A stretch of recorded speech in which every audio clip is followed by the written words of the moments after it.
وما من دابة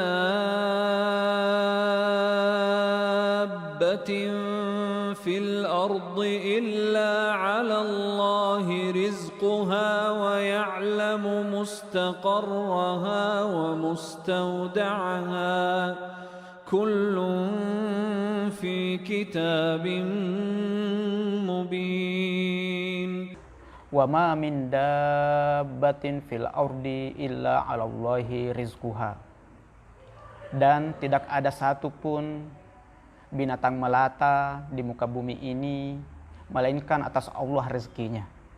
Wa ya'lamu mustaqarraha wa mustauda'aha. Dan Dia Maha mengetahui tempat tinggalnya dan tempat penyimpanannya. Kullun fi kitabim mubin. Semuanya dalam kitab yang nyata. Dalam ayat yang suci ini dan penuh berkah ini banyak sekali pelajaran-pelajaran indah yang kita bisa petik. Yang pertama, ayat ini berkaitan dengan maha luasnya ilmu Allah Subhanahu wa taala. Bahwasanya ilmu Allah Subhanahu wa taala mencakupi segala sesuatu. Dan begitu pula kuasanya. Sebagaimana di ayat-ayat sebelumnya membahas tentang keluasan ilmu Allah Subhanahu wa taala. Bahkan tak satu pun yang ketinggalan untuk dianugerahkan kepadanya rezeki. Bukan hanya orang munafik, orang kafir, orang yang membangkang saja diberikan dan dijamin rezekinya. Bahkan selain manusia pun juga dijamin rezekinya karena Allah Maha mengetahui semuanya dan kuasanya pun mencakupi segala sesuatu. Kemudian pelajaran yang kedua yang kita bisa petik dari ayat yang suci ini adalah wa ma min dabbah. Kata-kata dabbah itu bersumber dari kata dabbah yadubbu atau bergerak atau berjalan dengan lambat atau merangkak. Biasanya kata-kata dabbah itu digunakan kepada binatang selain daripada manusia. Tetapi kalau kita melihat pada akar katanya bisa saja mencakupi manusia, yaitu yang bergerak. Dan kalau kita lihat ayat ini, begitu pula juga siaknya ayat ini, di sini jelas mencakupi semua manusia dan binatang. Di sini dabbah bermakna umum, bermakna luas.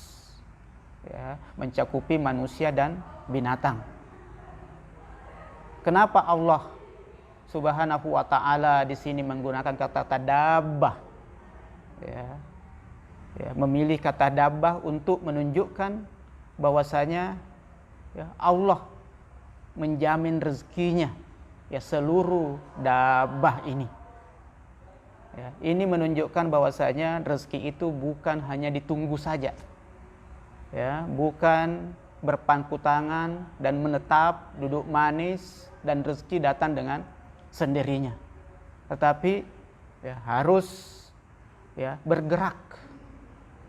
Dabbah tadi arti katanya adalah bergerak, berarti harus ada gerak untuk menghadirkan rezeki itu. Allah menjamin rezeki kepada binatang melata termasuk manusia, tapi dengan syarat memfungsikan dirinya sebagaimana namanya, yaitu dabbah, yaitu bergerak. Kemudian pelajaran yang ketiga yang kita bisa petik dari ayat yang suci ini, yaitu dari kata fil ardi illa 'alallahi rizquha. Nah, kata-kata rezeki. Rezeki itu secara bahasa diartikan pemberian untuk waktu tertentu. Ada juga yang menggunakan rezeki itu adalah pemberian yang terus-menerus, yang berkelanjutan, yang berkesinambungan. Ya. Kalau kita bisa menarik sebuah definisi secara luas dari rezeki ini, yaitu apapun yang dimanfaatkan, apapun yang membuat makhluk hidup bisa mempertahankan hidupnya, baik yang bersifat materi maupun yang bersifat maknawi. Jadi rezeki sangat luas ya cakupannya. Sebagaimana tadi dabah sangat luas, maka rezeki pun juga lebih luas lagi cakupannya. Bukan hanya yang berbentuk materi dan untuk mempertahankan hidup materi kita, tetapi juga yang bersifat maknawi, ya, untuk menyempurnakan ya hidup maknawiyat kita. Ya, sebagaimana misalnya dalam doa yang sering kita baca, ya, Allahumma rzuqni taufiqat ta'ah wa bu'dal maksiyah. Ya, di situ kata menggunakan rezeki. Ya Allah, anugerahkanlah kepadaku rezeki yang berupa anugerah ketaatan. Ya, ketaatan ya, tidak berbentuk materi, ini maknawi. Bu'dal maksiyah, ya, dan maksiat yang jauh dariku. Nah, ini apa namanya dari definisi ya rezeki.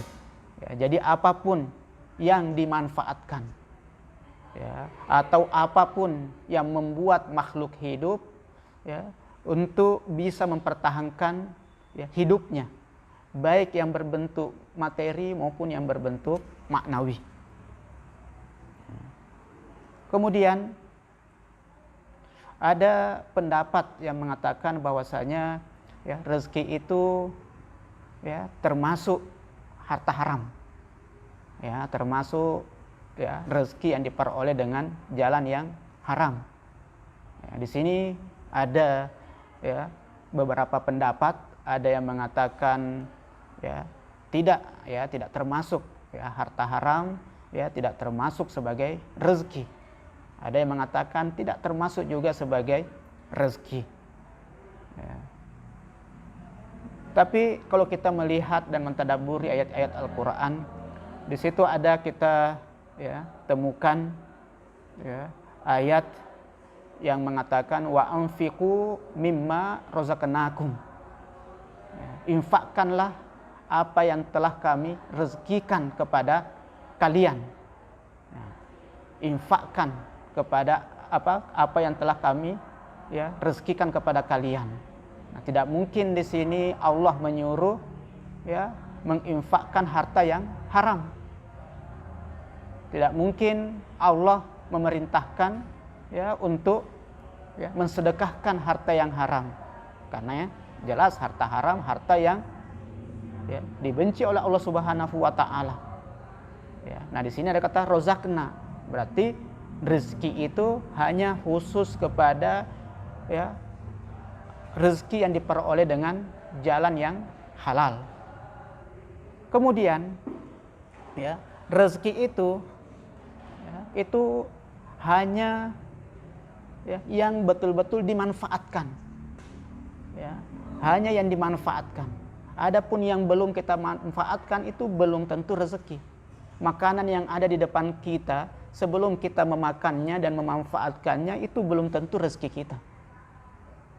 Ya, pakaian yang kita tidak gunakan itu bukan termasuk rezeki.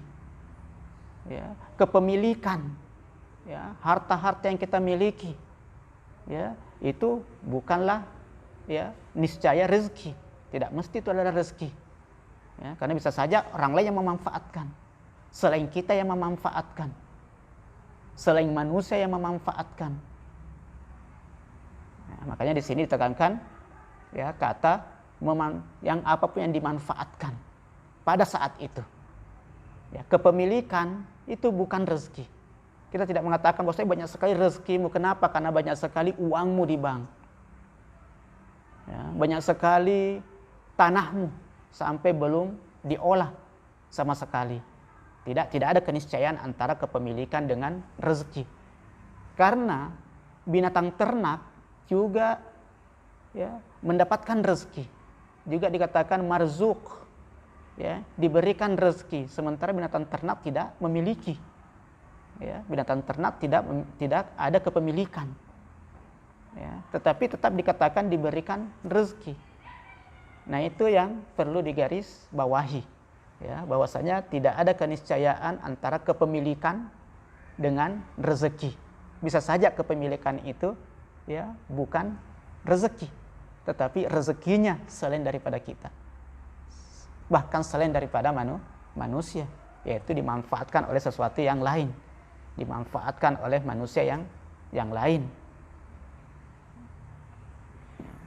Kemudian ya, ada juga yang sering ya salah memahami ya, sabda Rasulullah yang mengatakan bahwasanya rezeki itu ada dua, ada yang dicari dan ada yang mencarimu. Nah, bahwasanya kemanapun kamu pergi, rezeki kamu akan mengejarmu. Nah, sehingga ya terkadang ada yang hanya berpangku tangan ya, karena meyakini rezeki akan mengejarmu dan mencarimu dimanapun kamu berada. Ya, benar, hadis ini benar. Ya, bahwasanya rezeki itu ada dua, ada yang dicari dan ada yang mencari kita, yang mengejar kita. Tetapi rezeki yang mengejar kita itu belum tentu kita bisa olah ya, menjadi sesuatu yang kita bisa manfaatkan kalau kita tidak bergerak. Apa yang dimaksud dengan rezeki yang mencari kita, yang mengejar kita, ya, yaitu sarana yang Allah berikan kepada kita, ya, termasuk oksigen, angin, ya, air, ya, nafas, kesehatan, ya, semua itu mengejar kita dan mencari kita. Kemana kita berada, ada angin di situ, ada kehidupan di situ. Kapan kita masuk ke ruang tanpa oksigen, maka kita akan segera keluar dari tempat itu. Karena kita ingin mempertahankan hidup kita. Ya, maka ya di situ ya rezeki, sinar matahari, ya, cahaya, ya, dan seterusnya. Ya, itu semua adalah rezeki, masuk kategori rezeki. Rezeki yang mencari kita. Tetapi kalau kita tidak mengolahnya, tidak ada gerak dari diri kita untuk mengolahnya, maka kita tidak bisa memanfaatkan ya, lebih banyak dari ya, rezeki itu. Kemudian pelajaran yang keempat yang kita bisa ya, petik dari ayat yang suci ini, yaitu dari kata alallahi ya, rizquha, atas Allah. Ya, ala di sini ya, menunjukkan makna ya, keharusan atau keniscayaan ya, ataupun kepastian. Ya, kalau kita mau berbicara kepada makhluk, ya kita membahasakannya kewajiban. Ya, jadi Allah telah mewajibkan dirinya ya untuk menjamin rezeki ya, seluruh dabbah, seluruh makhluk yang bergerak. Ya, Allah mewajibkan dirinya ya, untuk ya, menjamin rezekinya semuanya. Ya, karena itulah ya, kita tidak boleh ya, merendah kepada manusia yang memberikan kepada kita rezeki, atau kepada manusia yang menjadi perantara untuk memberikan kita rezeki. Kita tidak boleh merendah diri. Hormat, berterima kasih, iya, harus, tetapi bukan merendahkan diri di hadapannya, karena semuanya dari Allah Subhanahu wa Ta'ala. Allah lah yang menjamin rezeki semua makhluknya, sehingga tidak semestinya kita berendah diri kepada orang yang memberikan kita sesuatu. Dan jangan sampai kita melupakan bahwasanya semuanya itu dari Allah Subhanahu wa Ta'ala. Dan yang perlu juga kita ya, ketahui ya, bahwasanya Allah Subhanahu wa Ta'ala ya, itu menjamin ya, rezeki ya, seluruh ya, makhluknya ya, dengan ketentuan-ketentuan dan sunnah-sunnah Allah ya, yang sudah ditetapkannya ya, melalui hukum sunnatullah dan melalui hukum ya, sebab akibat. Maka di situ ada harus gerak, ada harus ya, upaya ya, untuk bagaimana supaya ya, menciptakan ketentuan-ketentuan ini menjadi sesuatu yang bisa menghasilkan ya, rezeki. Ya, bahkan Allah Subhanahu wa taala telah menghamparkan bumi dan langit beserta isinya ya, untuk supaya ya, semuanya berupaya untuk mendapatkan rezekinya dari hamparan ini ya, dengan melalui ketetapan hukum-hukum yang telah ditetapkan oleh Allah Subhanahu wa taala. Allah telah menghamparkan bumi dan langit beserta isinya, beserta hukum-hukumnya, beserta sunnatullahnya, beserta hukum kausalitasnya. Ya, bahkan ya, antara makhluk dengan makhluk yang lain ya, yang ya, harus saling ya, menopang dan saling membantu di dalam masalah rezeki ini. Maka kalau kita mau menarik lagi lebih luas ya, makna rezeki ya, kita bisa ya, katakan bahwasanya rezeki itu adalah upaya makhluk ya, untuk ya, mencukupkan ya, kebutuhan hidupnya dari makhluk yang lain. Ya, jadi upaya ya, makhluk untuk mencukupkan ya, kebutuhan hidupnya ya, dari makhluk yang lain. Ya, sebagaimana ya, Allah menjamin rezekinya ya, seekor ayam.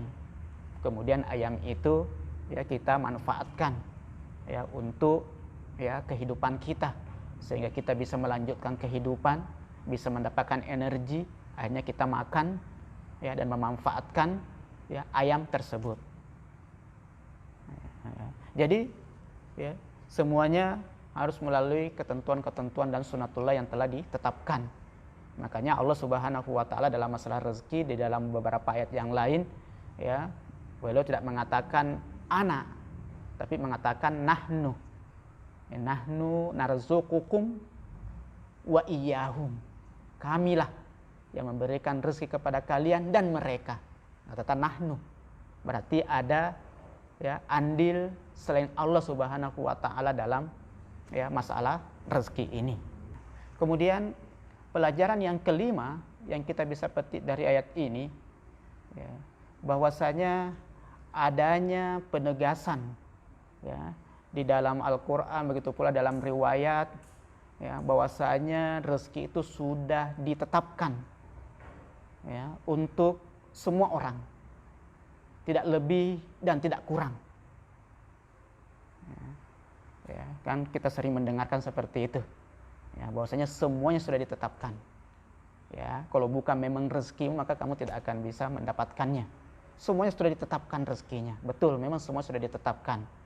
Ya, tetapi kita bisa menarik sebuah pelajaran dari ya, penegasan ini, ya, bahwasanya ini dikhususkan ya, dan ini penegasan ya, untuk orang-orang yang tidak pernah merasa cukup dalam masalah rezeki, dalam masalah hidupnya, sehingga dia memaksakan berbagai macam cara untuk bisa mendapatkan rezeki itu dan menumpuk rezeki sebanyak-banyaknya, atau menumpuk sesuatu sebanyak-banyaknya, karena bukan lagi rezeki kalau sudah melebihi daripada kebutuhan dan bukan sesuatu yang dimanfaatkan, apalagi melalui dengan cara yang haram, dengan cara yang zalim. Ya, karena banyak orang yang tidak puas dengan apa yang dia dapatkan dari usahanya yang ada sekarang ini, makanya dia menggunakan jalan lain, ya, menghalalkan segala cara ya, untuk mendapatkan apa yang dia ya, ingin dapatkan, yaitu berupaya kelebihan dari sisi harta. Ya, makanya ditegaskan ya, kalian harus merem. Ya, jadi ayat pesan ini adalah merem ya, kepada orang yang terlalu melampaui batas di dalam ya, mengejar ya, harta ya, dan untuk memperkaya dirinya sampai menabrak segala aturan, ya, menabrak segala tata krama, ya, menabrak segala, ya, ketentuan-ketentuan yang telah ditetapkan. Ya. Jadi penegasan bahwasanya, ya, rezeki sudah dijamin dan telah ditetapkan, ya, itu, ya, berlaku untuk orang yang rakus, ya, dan begitu pula juga kepada orang yang takut. Nah, karena ada juga orang yang takut, khawatir, jangan-jangan saya tidak bisa apa, jangan-jangan bagaimana nanti hidupnya, bagaimana nanti ininya, ya, keadaannya, apakah bisa ini, terlalu ketakutan. Tidak usah takut, Allah menjamin rezeki. Nah, begitu pula juga yang paling ditegaskan adalah merem orang-orang yang rakus ini. Ya. Kemudian pelajaran yang ke-6 yang kita bisa petik dari ayat yang suci ini, dari penggalan ayat wa ya'lamu mustaqarraha, yaitu Allah Maha mengetahui, ya, tempat tinggalnya, ya, mustaqor. Nah, di sini diartikan, ya, yaitu tempat menetap. Ya, bahwasanya, ya, Allah Subhanahu wa taala mengetahui semua tempat menetap makhluknya, dimanapun dia berada. Ya, dia berada di dalam batu yang sangat keras, yang berada, ya, di dalam lautan, samudra, Allah Maha tahu semua. Ya, Allah Maha tahu makhluknya yang ada di dalam bumi, yang ada sampai, ya, puluhan kilometer di dalam bawah bumi. Allah Maha tahu semuanya itu. Yang ada di dalam goa, ya, yang ada di pepohonan, yang ada di dalam batang pohon. Ya, Allah Maha tahu semuanya. Ya, tempat, ya, tinggal seluruh dabbah ini. Maka rezekinya pun juga akan sampai, ya, kepada mereka. Ada sebuah kisah, ya, Nabi Sulaiman. Di saat Nabi Sulaiman sedang duduk, ya, di pinggir pantai, kemudian melihat sebuah peristiwa, ya, yaitu seekor semut, ya, membawa, ya, satu biji, ya, gandum, ya. Kemudian setelah itu, ya, datang, ya, seekor kodok, ya, menelangnya. Ya, kemudian setelah itu kodok itu pergi sekian lama, 1 jaman, setelah itu datang kembali kodok itu dan mengeluarkan semut tadi itu, tetapi semut sudah tidak membawa, ya, biji lagi, ya, tidak menjawab biji gandum lagi. Hanya Nabi Sulaiman bertanya kepada semut itu, ya, bahwasanya apa yang kamu lakukan? Apa yang kamu lakukan dengan si kodok ini? Ya, semut ini hanya menjawab bahwasanya ada seekor cacing yang berada, ya, di bawah, ya, laut ini, ya, di karang yang sangat dalam, ya, yang mana cacing ini buta, ya, tidak bisa, ya, bergerak untuk, ya, mendapatkan makanannya, dan saya diilhami oleh Allah Subhanahu wa taala untuk mengurusinya, ya, dan bersama dengan si kodok ini. Akhirnya saya mencari biji-bijian di bumi ini. Kemudian saya datang dan bekerja sama dengan kodok ini, masuk ke dalam. Kemudian saya suapin cacing ini, ya, masukkan di dalam lubang, ya, masuk dalam lubang batu karang itu. Kemudian saya keluar kembali ke sini. Lihat bagaimana Allah Subhanahu wa taala, ya, menjamin rezeki semua makhluknya dimanapun dia berada. Ya'lamu mustaqarraha wa mustauda'aha. Pelajaran yang ke-7. Dan Allah mengetahui tempat penyimpanan ataupun tempat penitipan. Nah, di sini, ya, ada beberapa perbedaan tafsiran, ya, dari kata mustaqor dengan mustauda. Ada yang memaknai bahwasanya mustaqor itu ada tempat tinggal di dunia, ya, dimanapun kalian berada, ya, Allah Maha tahu. Dan mustauda ada yang mengartikan kuburan, dimanapun kelak kalian akan dikuburkan nanti, Allah maha tahu. Nah, tetapi makna dari sekian banyak penafsiran, ya, saya lebih memilih penafsiran yang mengatakan bahwasanya mustauda itu adalah tempat penyimpanan dan penitipan rezeki, yaitu khusus kepada makhluk-makhluk yang bergerak, yang berpindah tempat. Allah sudah menitipkan rezeki di suatu tempat, dan tinggal orang itu atau makhluk itu datang pergi mengambilnya di tempat itu. Sebagaimana seekor burung, dia keluar tinggalkan sarangnya satu harian dan dia pulang dalam keadaan kenyang, mengambil rezeki di tempat yang telah dititipkan. Manusia keluar bekerja untuk mendapatkan rezeki di berbagai macam pekerjaan yang mereka lakukan untuk mendapatkan rezeki dari situ. Atau manusia yang berpindah tempat, yang berhijrah, yang merantau, meninggalkan kampung halamannya, pindah ke kampung orang lain yang jauh sana. Di sana Allah sudah menyimpangkan rezeki juga. Janin yang dijamin rezekinya yang berada di dalam rahim ibu, kemudian dia berpindah keluar ke alam dunia ini, kemudian di situ sudah dititipkan rezekinya sama ibunya di air susunya, yang tadi makanan langsung masuk ke dalam bayi di saat dalam kandungan, kemudian nutrisi itu berpindah ke air ASI, dititipkan. Rezeki yang didapatkan di tempat-tempat tertentu, itu disebut dengan mustauda. Kemudian pelajaran yang ke-8 yang kita bisa petik dari ayat suci ini, yaitu kullun fi kitabim mubin. Semuanya ada di dalam kitab yang nyata. Kitabum mubin, ada yang mengatakan itu adalah kitab takwini, yaitu buku ciptaan. Semuanya di dalam kuasa dan ciptaan Allah Subhanahu wa taala.